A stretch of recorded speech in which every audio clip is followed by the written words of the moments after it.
very early on in the movie, actually, Russell says that that life is so uncertain that actually only idiots would make promises they cannot deliver on. So I was wondering, what would you say is your relationship with promises in general, promises that you receive or promises that you give? Mm, it's a great question. You know, I have a son who just turned 8 on Friday, and you have to Wow. be very careful with promises because you really want to make sure that that you're able to uphold what you say because kids really don't forget. So I've learned a lot in being a mother about really being clear about what it is that I can offer. And I think I've always been a person of my word. And I appreciate it when others are the same. If they say they're going to do something, it's important to have that follow through. I uphold myself to do that, and I would expect others. So I do get disappointed when other people don't. And, I find that a lot of people may not share that same value with me. Yeah. So it helps me kind of sift through who I want to spend my time with or not. Mm. And what about like, promises within the film business? Because I feel like in this business we are working in, like a lot of promises are made, but the thing with the delivery is another story. So it's like, did you ever actually had to learn that not each promise is genuine or meant to be taken serious? Oh, yeah. We have a phrase here in the US that says talk is cheap. Mm. So essentially, people say a lot of things, but until they're actually real and they come into fruition, it's basically just chatter, Yeah. So, yes, I've had to learn a lot in the business that people say things all the time. And I do believe there's good intention around it. I think, we're all dreamers with a lot of hope in the entertainment world, and we'd like these things to come to fruition, but they don't always. And after all these years that I've been in the business, I try to be a little bit more pragmatic and a realist and just go, okay, well, that sounds great. When it's real, we'll talk about it further. Yeah. Right. Yeah. And what about because um the character, the Russell also says, or he believes that life has a plan for all of us, even though we don't necessarily agree with all of it.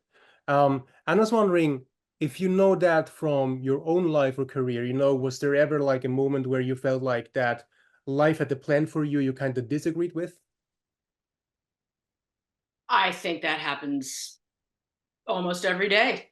Wow. I mean, I think if there's we have another phrase. I don't know why all these phrases are coming to mind for me today.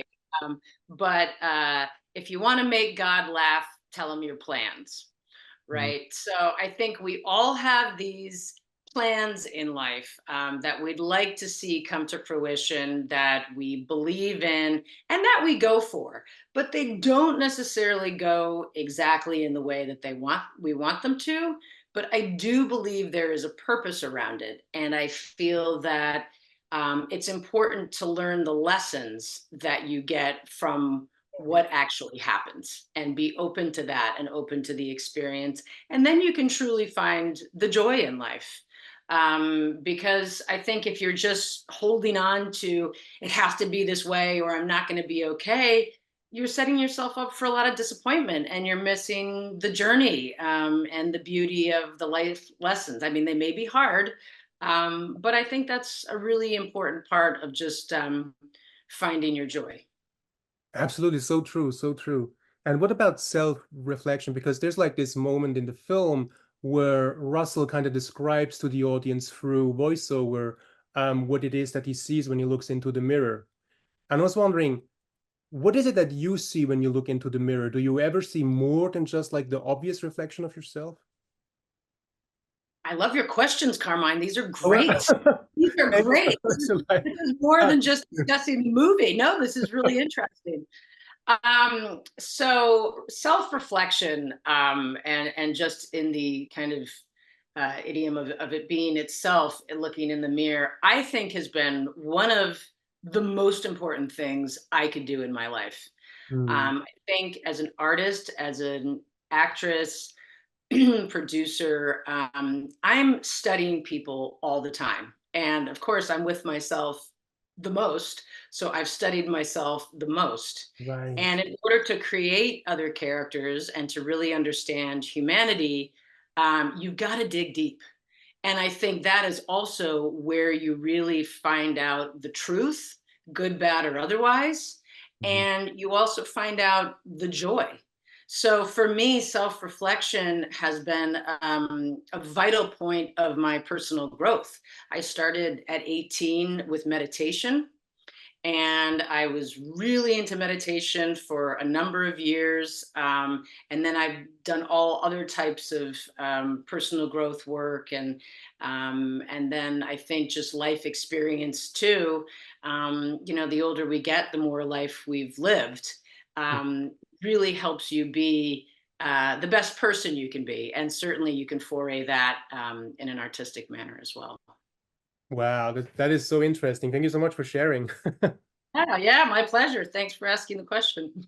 Sure. And obviously you play Claire in the film, which is a very interesting character because she's just a very caring person. She really likes Russell and she really wants the best for him and everything. And she even, because she takes care of animals, she even is able to take care of him when he has like wounds and stuff. And she's like, well, that's the advantage of taking care of animals. I know how to take care of you. And I was wondering, what would you say, is it that um, acting or working in this business, what is the advantage of that? Do you see like an advantage that kind of helped you, in other life situations? Claire in the movie, and you're absolutely right. She's able to care for him because of her line of work. Yeah. Um, yeah. So does my line of work help me in life? Yes, I would absolutely say that it does, and I think that is again on a personal level with getting to know other people, Mm, and just making character assessments. And I think it goes back to your previous question of doing personal growth work, being willing to really look at myself, good, bad, and otherwise, really helps me try to dig deep with others. And in my relationship building, and certainly in my communication, because as an actress, I'm communicating all the time, and it's finding that different nuance and the best way for it to land by playing each character and with each character. So in my natural relationships, I think I'm much more sensitive to the way in which that I communicate. what I personally love is that she looks into Russell's eyes and she sees through the facade, like she sees what's really behind it, and she really wants it to come out. And it kind of reminded me of, because as actors, you kind of play with eyes all the time. For example, there's like one character, for example, that talks to another character, and then the audience knows that it's a lie, because like what the eyes say is something else than what the mouth says. And I was wondering if working as an actor for so long, if that helped you in any way to kind of recognize like the real emotion just by, looking into somebody's eyes. Yes, another great question, and I think that also become comes with a certain level of personal comfort within yourself, and also a place of acceptance and not hiding. Because I think people who may not be totally comfortable within themselves or unsure of themselves aren't as apt to really engage someone with the eye contact. They're looking Yeah. away, Yes. maybe, biting their nails, they're distracted in some way, so yeah, I think the more present and the more communicative that you can be with your own self, that really shines through in your eyes. You're absolutely right. And the eyes say so many things in Mm. and of themselves. I mean, without even, I mean, sometimes my son will look at me and he'll just pick up on something, even if I haven't said something, just with my eyes. He goes, "Well, you look like you're upset," or Wow. Yeah. or Yeah. did you have a question or something? So it is amazing how much I think we just on a very animalistic way really tap into what we express through our eyes. Yeah. It really is incredible because many people believe that it's impossible to like to express real emotions just through that, but it is that way. Yeah, I mean, and frankly, when I was portraying TX in Terminator 3, I worked with a mime coach to eliminate those human traits. And a lot of it was Wow. expression through the eyes. There's different ways that we can kind of have a different appearance and close off that human aspect that so much is expressed through our eyes. Right, and then for that role, you were unable to just let the mouth do the work, right? It really had to be like the entire face that had to go into that mood, so that we believed you're not human. It's just That's right. It was the whole countenance and the face and the body positioning. And there we were working in the other sense of eliminating those human aspects. So, like Mm. blinking while not blinking while firing a weapon, or showing exertion while running, or things that are very human that we just take for granted. Absolutely, absolutely. And in the very same scene, Claire asks him to like to make decisions to overcome his fears and to open his heart really, and he really struggles with that. And I was wondering if you ever had a moment in your life where you had to tell that yourself or throughout your career. You mean on a level of when someone's struggling, or myself, Yeah, or like struggling to talk and to overcome fears and stuff. I can imagine that working, as an actor can be like scary at times in on different levels. So maybe like overcoming that. I see what you're saying. I think after all these years, not scary anymore for me, Yeah, anyway. yeah. But You're I'm just a trying. pro now. What's that? You're a pro now. Yeah, yeah, You yeah, know yeah. it. You know it. Uh, no, I'm very grateful that I get to do what I love, and I think there's always times where we can give ourselves that pep talk, or to others. I mean, again, I go to my son in this, just starting out in life, Mm. where he's very different from me, and it's interesting being a parent of a child that's different, because you think, for me, I was always like, I'm just diving into the deep end of the pool and I'll figure it out as I swim, and he's much Wow. more Yeah. like, I'm cautious, I'm going to stand back, I'm going to assess the situation Right. before I jump in the water. Yeah, so I've had to calibrate myself to meet him where he's at, and then also think of what he might be afraid of in the situation or overwhelmed by. But what I've learned through the time in my own personal pep talks, is just really going back to the belief in yourself, and the breath. If you're going back to just centering yourself and being in that moment, it's so super powerful. And I think in that sense, in that moment with Claire and Russell, I don't believe that anybody's ever really spoken to him like that before. So it really does affect him on a deep level of heart and trust and care and love. That is so true. And I mean, there aren't that many people like Claire who are actually, because there are actually very, like a lot of people who would actually prefer like the person to keep it to himself because many people don't know how to deal with it, how to respond and everything. And Claire is like, so just tell me I'm here. You can trust me. I will listen to you. I will help you. I'm here. And that's That's what's right. so lovely about her. Oh, thank you. Thank you. Yeah, we really, I worked with James Cullen Bressak, the writer director, to really flesh out the character, make it my own, really add a lot of heart to the film. You know, it's an action film. You don't necessarily think of heart being in an action film, but for me, Right.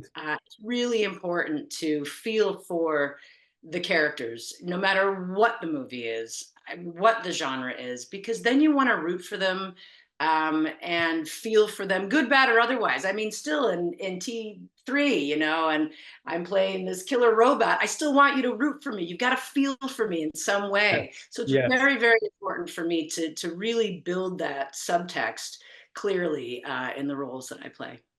Exactly. You don't want the action to be like soulless because you don't really know the characters or don't necessarily care about them because there wasn't enough time to introduce them to you in a way.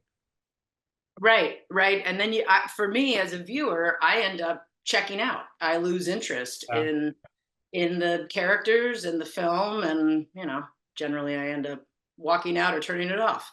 No, that's it because the action can like be as spectacular as it can be, but if you're not feeling anything, it's like it's not reaching you. Right, right. Then what's the point? And I kind of feel like, you know what, it's interesting, and maybe I've never even thought of it this way, Carmine, but I feel like that's really how I do life. I'm like, if it's not really landing with me, if I'm not feeling it on some kind of an emotional level, what am I doing and why am I doing it? I mean, obviously we've got to go through our day and get the things done that we need to, but it's Right. finding that value, I think, in everything that is a really good compass into the direction in which that we're going as well. Absolutely. Absolutely. And speaking of the direction we're going, because it's been over 20 years since Terminator 3, and I believe your first acting credit was like in 1994, like 30 years ago. Yeah, 1993. Yep, Oh coming up wow, wow, on 31 years. I know, that's wow, amazing. wow. As a Yeah. youngster. And I was wondering, what would you say how much your personal relationship with acting and the film business in general has changed or developed between, like in the past 3 decades? Great question. It's changed and morphed a lot. I mean, when I started out, and since I was a little tiny girl, 3 years old, like I just wanted to be an actress. That was it. I knew. I was Wow. very clear about that. And I went along in my career, and knock on wood, had a lot of early success, and really have always been very driven, very focused, very passionate about what I do. And then there have been certain times in my life where I've gotten disheartened about the business, about sometimes the people, the Hollywood scene. It's never really been my deal. Mm. And you can see I've got a map behind me, and I've done a lot of traveling in my life. I've taken time on the other side of the world. I had a home in Cape Town for a while, and kind of would go back and forth. And I needed to, I think, take a mental break a little bit from time to time. Also Yeah. had I'm from upstate New York on a fruit farm. I also had a home in upstate New York for a bit, just to really give myself perspective, and really also work on myself. And I think that that was important, because what I've now arrived at is, it's like I've refound the absolute passion for my craft. I mean, I never totally lost it, but there have been different times that it's waned, or I've been more excited. But I think I've let maybe other things get in my way a bit. But now I feel like the noise has been dialed down in all of that. Yeah. And I went out to an event the other night here in LA, and I was talking with the gentleman, and he was looking around at people, and he was kind of had this attitude like, oh man, I don't really like, being here. Look at all these people. And I said, you know what? They're trying. Everybody here is just trying to do their best to Yeah. make it in a career that they want to be a part of and follow their dreams. And it's almost emotional for me, but that to me is inspiring. So I think through all the work that I've done, and through the ups and downs in life and career and family, and you really, I'm happy to say that I've really found a place where I'm just enriched by it all, and have really refound the passion for what it is. And I really believe now, the best is yet to come. That is so insightful. I love it, really. Well, thanks. It's true, and it's it's not an easy business. It takes a thick skin, and I think a really strong determination and will and passion to really persevere in it. And I love it. I wouldn't want to do or anything else in the end. Wow, that is amazing. That is amazing. And Kristanna, my last question would actually be a little bit a personal one. Personal for me, it's not gossip or anything, but I actually just shot my very first short film. Congratulations. Oh, thank you very much. Thank you very much. And it's like I really loved it and I want to do more if I get the financing, but I was wondering from an actor's point of view, what is it that you appreciate the most in a director actor relationship and what are the things you don't like based on your experience? Mm, it's a great question. What I really enjoy, and I had this relationship, or have this relationship, but as it relates to Darkness of Man, actually, Mhm. with James, the director writer, he was extremely collaborative. Yeah. And I think when someone is open to suggestions and communication, and really checks their ego at the door, because sometimes that can really get in the way. Mhm. And I'm of the mindset too. I don't have all the answers. I mean, art, what we do in the medium of film and is a living, breathing thing. I mean, it doesn't, it's not one person doing all of the jobs. It's all of these collective artists coming together and collaborating. And, hey, that's a great idea. Or, maybe this doesn't work so well. Or, that's a great idea. So that to me is really helpful in a director. To have a real, uh, they talk about like technical directors or actors directors. They kind of put them in these two categories. Yeah. And you can have a great technical director that may come from a different background, and the project may look really good. But they may not have the communication skills with the actors. So sometimes, if you're with a technical director, they may give you the outcome of what they want to see in a performance Mm. rather than an emotional starting point.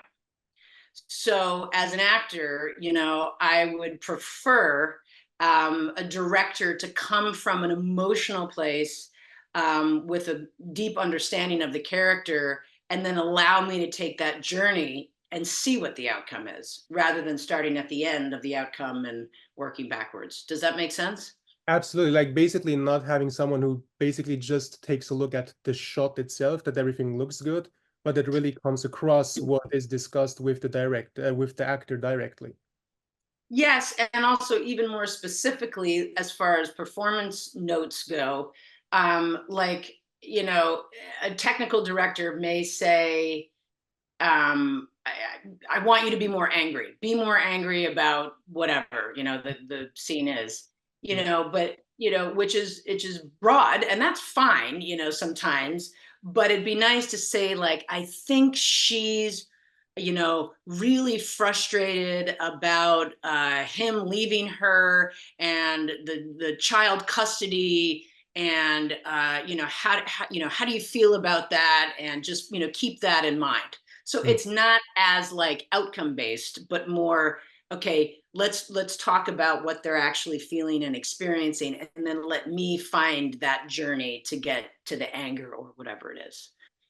Absolutely. That is so interesting because when I before I shot the short, obviously I had like many other directors telling me protect your vision and stuff because then it's not because otherwise it's not going to be your movie and stuff. But then on set, I was like I loved it and I really encouraged everybody to share ideas and stuff because in the end I want the best result possible and there might be stuff that a director doesn't see And as a director, you're still able to say no to an idea if if you can argument why. But there are like ideas in the film that were not mine, and I don't mind like to admit that, because it's like a collaboration in the end Oh, anyway. sure. Oh, yeah, absolutely. And I think that shows more than anything confidence and security in yourself rather than, everything having to come from you, which, again, goes more in line of the ego.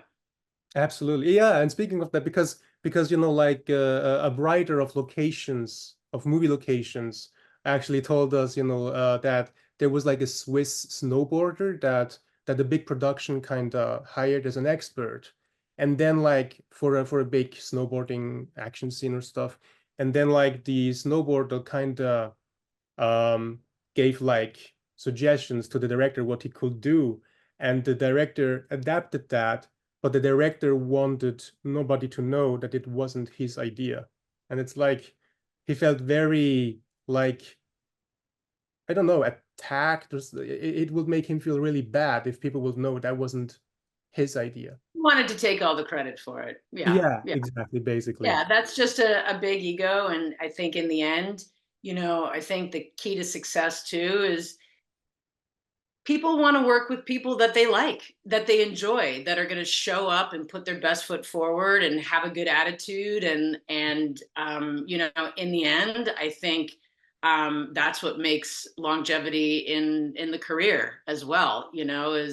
And look, it's like we're not doing brain surgery here. We're creating a film, creating a piece of art. So let's have fun doing it. I mean, sure, some of the moments are stressful and tense, and there's a lot riding on it, but there is an underlying sense of joy and gratitude in being able to do what we love. Absolutely, that is so true. Yeah, we know pretty much everyone wanted to stop me from doing this because I actually wanted to work with a minor. And obviously after 11 p.m. that minor will not be able to shoot, but we always had to wait for the sun to go down because we had night scenes. So there was like very small windows, but Mhm. still, even though we had that small windows, it worked out because even though it was tight, we all had fun doing it. And like, Yeah. Yeah, and you make it happen, and you just have to plan for these things. And I mean, it's like they say too, there's the movie you write, the movie you shoot, and the movie you edit. So, it's all part of that collective emergent property as it is. It's not going to be exactly how maybe you thought it would be. Maybe it'll be better, maybe not. Maybe you got to cut together something here, maybe you got to yeah. reshoot something. But in the end, you put your best foot forward and feel good about that. Absolutely.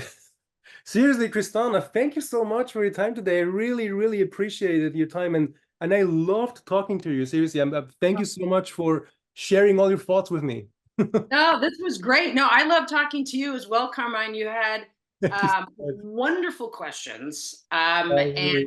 I really appreciate the depth and the heart that you put into it, and your thoughtfulness and preparedness.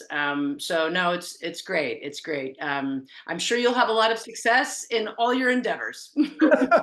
Thank you so much. It means a lot to me. Thank you so much, Kristanna.